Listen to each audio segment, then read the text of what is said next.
Bonjour, dans cette capsule, j'aimerais vous démontrer comment se fera le partage d'écran avec le spécialiste d'Inservio. Débutons avec Internet Explorer. Une fois que le navigateur Internet Explorer sera ouvert, je vais vous inviter à vous rendre sur le site de Google. Dans le moteur de recherche de Google, je vais alors taper le 123.123.ca. J'appuie par la suite sur la touche Enter et vous allez voir différents résultats de recherche s'afficher. Vous n'avez qu'à cliquer sur le premier choix affiché, qui est le soutien à distance d'Inservio.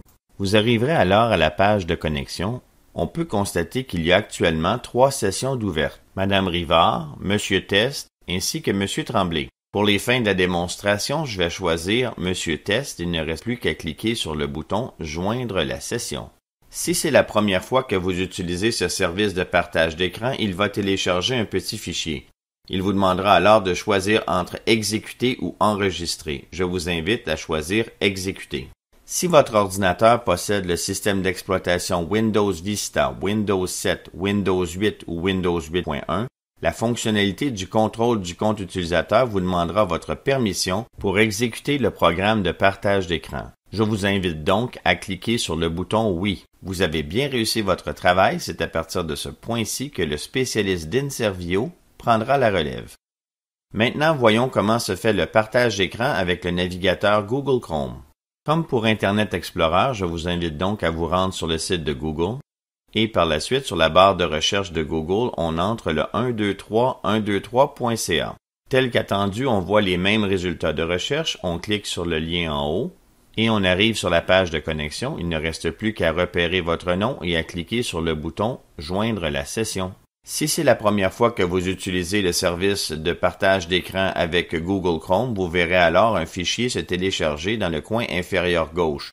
Vous n'aurez alors qu'à double-cliquer sur ce lien. Dans le cas présent, étant donné que j'ai déjà fait cette connexion, c'est la fonctionnalité du contrôle du compte d'utilisateur qui me demande de confirmer l'autorisation d'exécuter le programme de partage d'écran, ce à quoi vous cliquez sur le bouton « Oui ».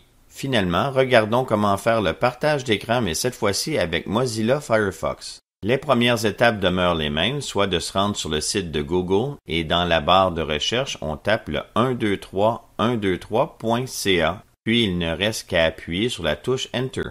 Une fois les résultats de recherche affichés, il ne reste qu'à cliquer sur Soutien à distance d'Inservio. Comme pour les autres navigateurs, on arrive sur la page de connexion, on repère notre nom, puis il ne reste qu'à cliquer sur « Joindre la session ». La fenêtre qui apparaît diffère un peu des autres navigateurs. Il me demande d'enregistrer le fichier, ce que je devrais faire, et par la suite, une fois qu'il va être enregistré, je pourrai alors l'exécuter.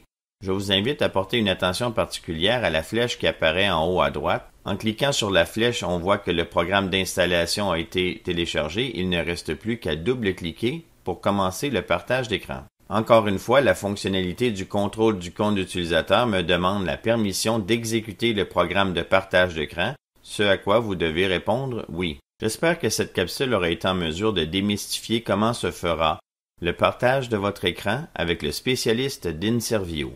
Merci et bonne journée.